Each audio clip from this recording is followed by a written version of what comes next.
You're listening to the Mind Made Wrong podcast, presented by Maggie, episode number 41. And we have music that's going down, down, down, down, down, down, down, down, down, down, down, down. So this is going to be the Mind Made Wrong podcast for number 41. I'm going to be talking about Holy Ground, the single that I just released yesterday. It is so exciting to release something finally after my last release was last June, and it was Warning label, and that was awesome. I'm receiving so much, oh my God, so much support for it, and I am just incredibly grateful. I just overwhelmed by the amount of people reaching out and saying, oh, this song is awesome. Your vocals, it's got a vibe, it's got aesthetic, so that's that. And I just want to put that out there and say thank you so much for all the support. And I just want to say hello, my beautiful creators. I didn't say that in the beginning because this is live and it's different. So if you did not hear that, if you're listening on Spotify or Apple Podcasts or Deezer or Google, wherever you're listening, you're not seeing this right now because it's going to be a Monday.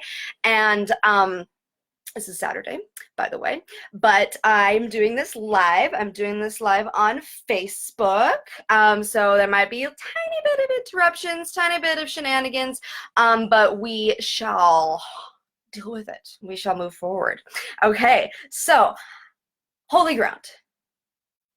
It's one of the best, I think, representations of my evolution so far as a person and as an artist.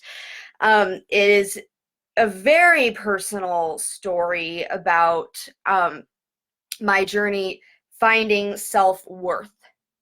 I never felt that way. I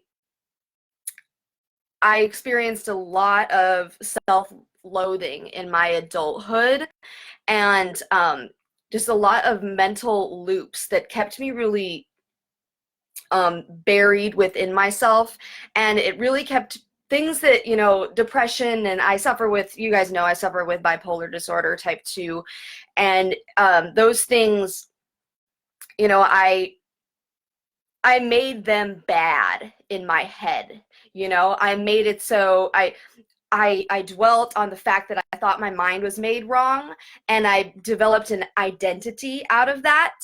And obviously that was the wrong thing to do, but I grew into that. I kind of developed an identity, and I grew into that. And, it led me to start drinking. I used alcohol to numb my emotions and numb all the pain I was feeling and all the anger and hatred that I was feeling towards myself. And it's just,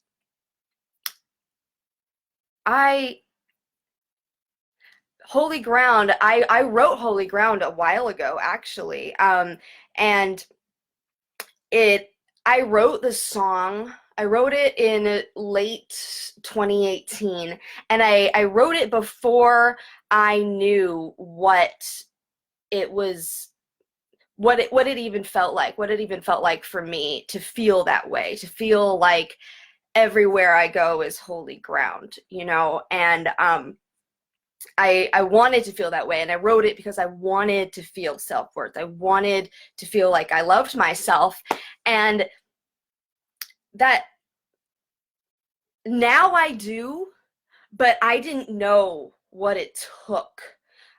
So that's kind of what I'm going to be talking about today. I didn't know the evolution of emotion that it would take to get me mentally to that level, mentally to that place where I didn't hate myself anymore. I didn't wake up and want to, I want to die, and, maybe sometimes not, outright suicidal ideation, but,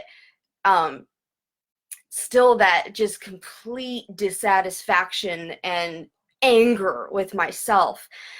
So I want to start going into, so obviously the the themes of holy ground are self-worth and finding love and finding peace and finding serenity in yourself.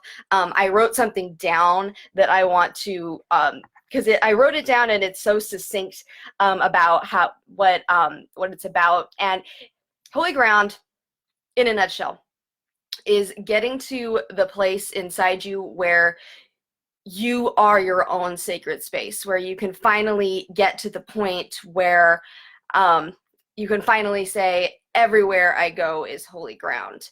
That you treat yourself as that sacred space, you know, and that was so hard for me to understand, to grasp and to feel for my entire adulthood, and maybe even a little bit before. So those are the themes.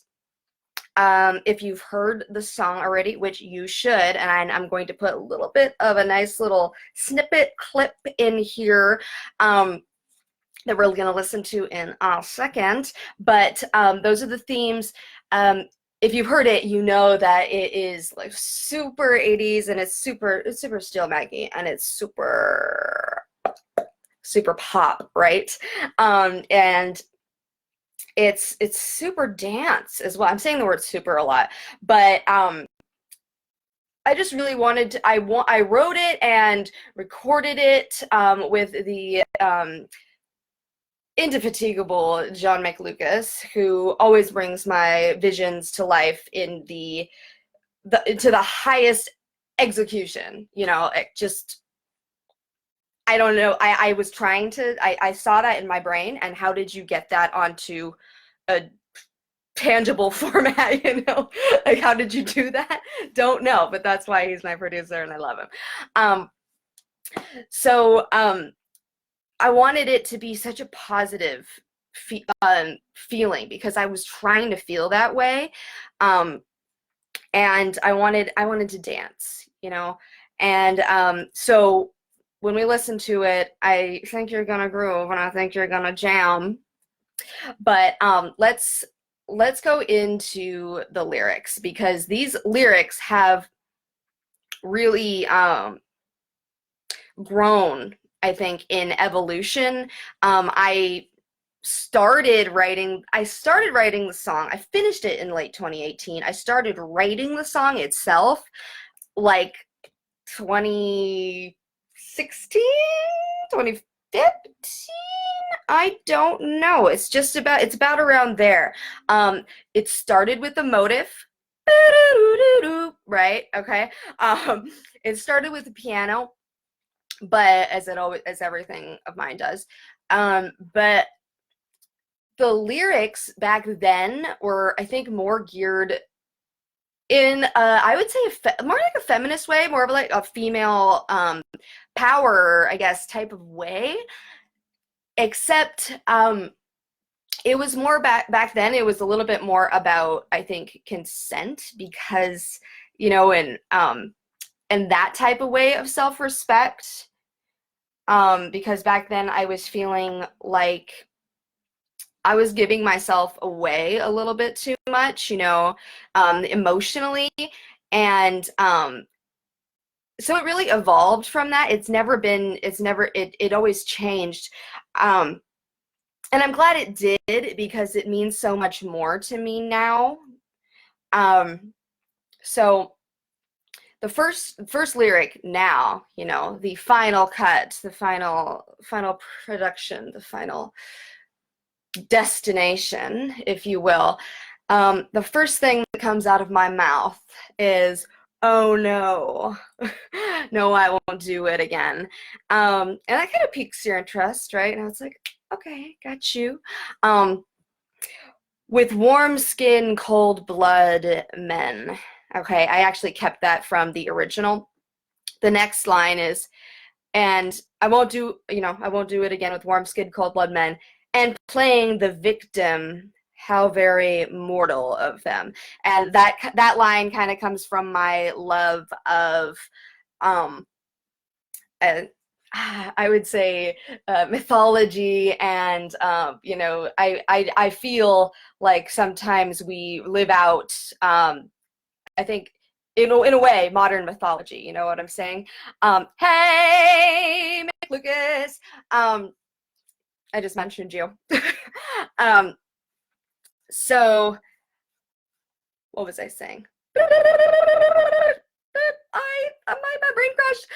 All right. So I really liked that imagery of how very mortal of them, you know, and then um I like to see all of us as human gods in a way. We like to repeat mistakes, but we like to think that we're in control. So Holy Ground, a side note, is actually leading into my next like big project that don't know what's going to happen with that, but it's called Modern Mythology. And it's about, you know, that age-old question, you know, are we really in control? And it's about free will and those things. Bender, how you doing? Love ya. Thank you for joining me.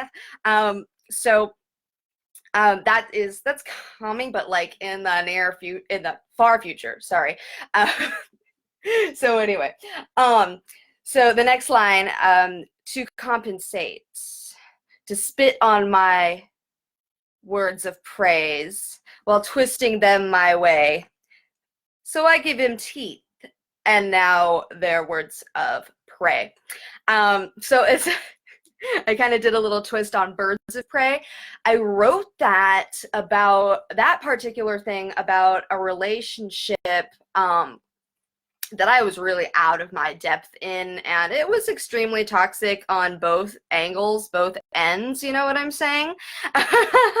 So,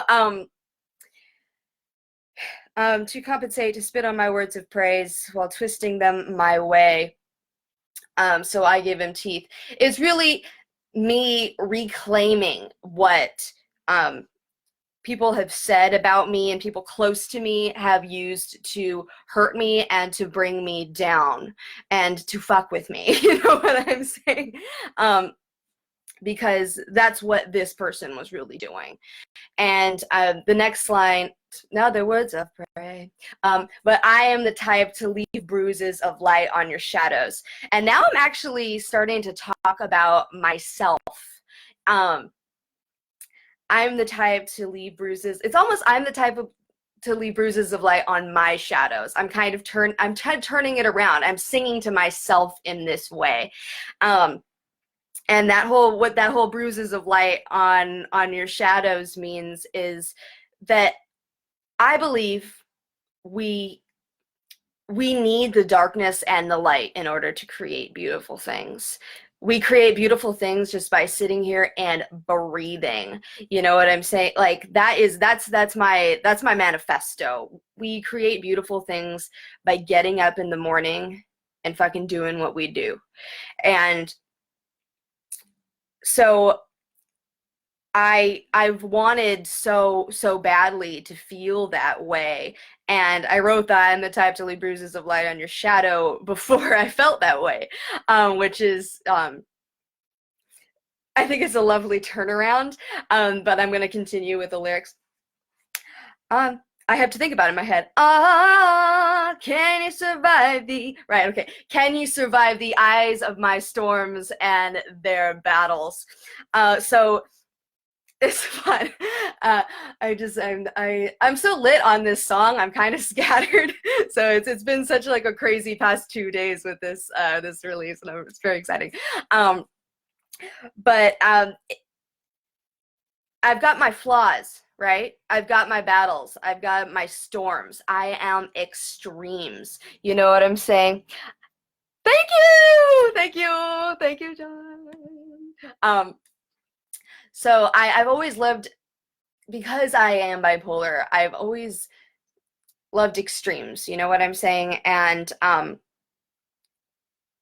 I found an identity, I think, in those extremes, and I've kind of reveled in them at times and despised myself for them at times. And, you know, I've always hated the middle, right? It's like the middle's boring. And I know that doesn't make sense to a lot of people because it's like, okay, extremes can be scary, but I've always lived that way like my entire life, so why not, you know? And that feels good to me and I'm used to it. Um, but when I said, "Can you survive the eyes of my storms and their battles?" Um, I'm really still talking to me, you know? Um, can I survive the eyes of my storms? Can I survive the middle? You know, can I survive? Can I grow through that? You know, it's really a challenge to, you know, the other person that I'm talking to and to myself. And then we get to the lovely chorus. There's no doubt I'm standing now on holy ground. Everywhere I go, holy ground. Everywhere I go. So it's super 80s melody, right? Um, but that, I mean, the chorus is stands in itself. Um, I wanted to feel so badly that there was no doubt that I loved myself and that, okay, I had my flaws, but they weren't devastating, you know? They weren't something that made me evil. You know, they were just things that my extremes make me human, and my art, I think, makes me human, and what I create out of those extremes and out of that light and out of the darkness, all of those things combined. I was still so lost in my brokenness, you know, and I wanted to just have like this declaration of there's no doubt I'm standing now on holy ground. Um, everywhere I go, everywhere I go, everything I am, everything I know, everywhere I go is holy ground. So that it kind of rubs a nice bow on that, but I want to continue into the second verse. Um, oh no, no, I won't do it again. I'm continuing that theme of I'm really, it's you kind of get through the whole song now that I'm really kind of singing for myself, and I'm making a declaration before I felt the feeling. You know, before I really felt what that feels like. Um, so, no, I won't do it again. I've witnessed that bush burning, heard a voice in the desert, but it was you instead. So as most people who hear my music know, I have like super biblical themes sometimes, and like it's not that it's a religious song, it's just that I really enjoy those biblical themes, and you know, turning them on their heads and using them in poetic ways, and I use that to express those you know, I feel like the Bible and like those images are very stark, and they have like super I don't know, like they have lyricism in them, and it's just a rich gold mine, you know, and it's public domain. So, um nothing is new, right? Nothing is original. But heard a voice in the desert, but it was you instead. It was me instead. And that's really about me listening to myself and actually trusting myself again. Can I do that? You know? But it was you instead. I know there's violence in my soul. I know there's violence in my soul. It was all I used to know. But I know you more. You are my holy war. So, you know, that could mean, like, you know, your love for someone else, but really, I think you're noticing a theme here. It's really about me fighting for myself. You are my holy war. You know, this is my holy ground everywhere I go, and I have to fight. I have to fight for that love for myself every single day. Um, Whenever I feel myself slipping into, you know, fuck me, you know, like why, you know, into self-pity, into self-doubt. that's just, those are traps, you know, and these lyrics just really highlight that struggle of mine to to remind myself every single day, you know, that I am fighting for myself, and I am fighting to create beautiful things. You know, it's, and I know, as I said, we create, I think we are living works of art. We are beautiful things, you know, and just by breathing, we create artwork through our lives, just by living and doing what we do. Um, but also, um, it's a fight, you know. I think there's a battlefield for um, being able to do that and feeling that, you know, and actually feeling your worth, and actually feeling that sense of self, um, and the strength that comes from that, and the beautiful things that you can create. So this is my made wrong, obviously, and I know that those of you who've been listening to me from the beginning, or even just from um, I think it was episode 33. It was the first one I did this year after I took a bit of a forced break, um, because I was in recovery from my alcoholism when it came to a very sharp point back in early December. Um, so I was in recovery, and but then I came, you know, I'm still obviously in recovery. You know, sobriety is a journey, you know, it's a long process, it's a lifelong process, and you have to make that decision every single day. Um, but that episode was, you know, about where I've been, you know, as a sobriety story, a little chat. And I was talking about how I was so lost, you know, and that identity was just gone from me. And I couldn't find it, and so I built an identity. I built an empire of alcoholism. You know, I built myself from that. You know, and you can hear it all throughout. You can hear those struggles all throughout Demolition Woman, that entire EP. Um, and I think Holy Ground was really the first song I wrote where I'm really not thinking in any single way about self-pity. And it was kind of, these words are so prophetic, you know. Me and John always talk about, my producer, we always talk about when we're talking about these songs, and how they've morphed together and how they've grown, that it's just so funny. They grow more true with time, you know. They never stick, you know, in the same, you know, in history, right? They're always renewing themselves in power, and in truth in my life. I don't really know why that is. It's just, I don't know, they're just renewing. They're ever growing. And so, like, these lyrics, I only ever understood, you know, actually felt them when I got sober, right? Um, and because I wasn't drowning myself and all my hatred of myself, I was able to literally look at myself, you know, in the mirror, and okay, there's an abyss there, but it's not that bad. It's not as bad as, you know, I've seen myself as the face of the devil, right? I've seen myself that way for so long. I've seen myself as scum of the earth. And I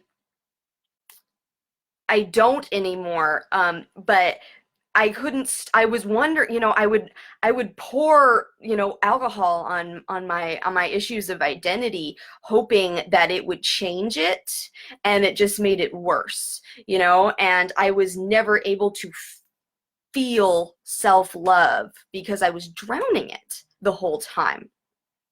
And, I wasn't able to realize that until I was, I had this crucial moment, this incident where I was really forced to get sober and to stop drinking, and to stop drowning everything. And it finally clicked. It finally happened because I didn't have that crutch anymore, and I was forced to actually look at myself, stop avoiding myself, and because I can't love myself and I can't sit here and want to love myself and want to know how that feels if I'm avoiding myself. Does that make sense, right? Am I crazy? But that's how it was operating. I wanted to have the benefits without doing the work, without paying the price, without fighting for it. And so that's the biggest deal to me, is that I actually did that. I actually fought for it.